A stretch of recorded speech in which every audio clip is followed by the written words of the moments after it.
በገናዬ ከተሰቀለበት ይውረድና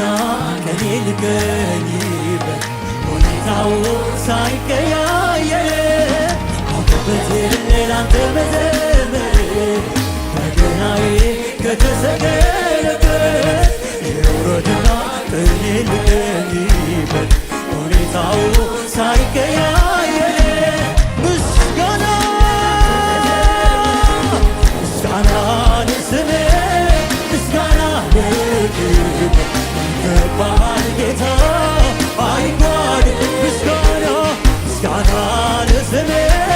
ዝማሬ ለክብር ይገባሃል ጌታ ምስጋና ይብዛለት ምስጋና ለስሜ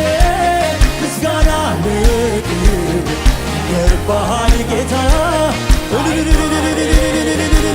ዝማሬ ለስሜ ዝማሬ ለክብር ይገባሃል እስኪ እንደገና በገናዬ ከተሰቀለበት ይውረድና እኔ ልገኝበት ሁኔታው ሳይቀያየር እንዘምርልሃለን